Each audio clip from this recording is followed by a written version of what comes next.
Ribuan anak muda berbakat cabut dari Indonesia. Tek kabur aja dulu ini seksi di kalangan anak muda. Pastinya aku pertahankan di Indonesia. Nggak ada. Untuk pindah ke luar negeri. LPDP dan LPDP karena Nanti saya akan blacklist dia. Pernah nggak sih, Ci, kamu kepikiran apa yang bikin kita disebut jadi warga negara Indonesia? Apa karena kita lahir di Indonesia ya?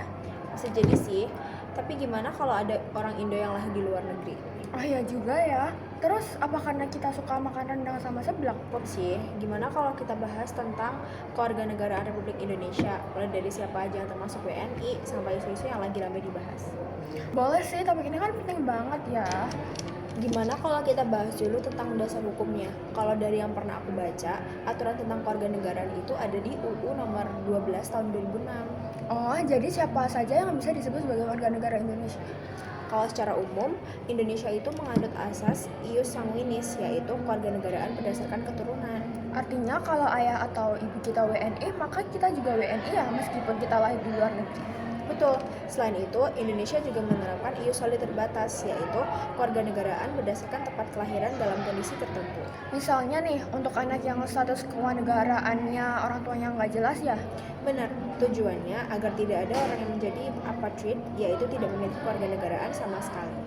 Oh, jadi menjadi WNI itu bukan hanya tempat lahir, tetapi juga ada aturan hukum yang mengaturnya. Kuat sekali.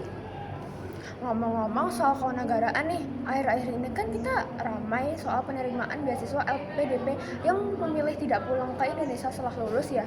Iya, isu ini cukup menarik. Secara hukum mereka masih berstatus WNI. Tapi kenapa banyak yang mempersalahkannya ya? Karena ada aspek moral dan tanggung jawab. Beasiswa LPDP itu berasal dari dana negara yang bersumber dari pajak masyarakat.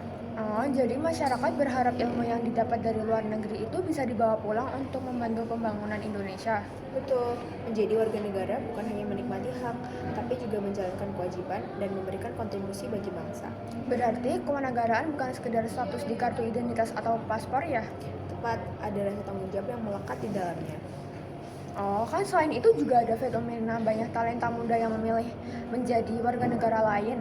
Ya, salah satu negara tujuan yang sering dibicarakan itu Singapura. Kenapa ya alasan mereka tuh berpindah ke negaraan? Macam-macam sih, ada yang karena peluang karir, gaji yang lebih tinggi, fasilitas pendidikan, atau kualitas hidup yang dianggap lebih baik. Kalau begitu, apakah mereka salah? Kalau secara hukum sih enggak ya, karena setiap orang tuh punya hak untuk menentukan kewarganegaraannya sesuai aturan yang berlaku. Namun kan kalau di Indonesia hal ini bisa menjadi tantangan karena banyak sumber daya manusia berkualitas yang memilih berkarir di negara lain. Iya sih, fenomena ini sering disebut brain drain, yaitu ketika talenta terbaik satu negara berpindah dan berkontribusi di negara lain. Oh, berarti ini tugas kita ya untuk membuat Indonesia menjadi tempat yang semakin baik untuk berkembang dan berkarya. Jadi, memahami kewarganegaraan itu bukan soal menghafal undang-undang. Oh, tapi juga tentang identitas, tanggung jawab, dan kontribusi terhadap bangsa. Seems unfair, tapi cukup aku aja yang WNI, anak-anakku jangan. Kita usahakan anak-anak punya paspor buat WNI.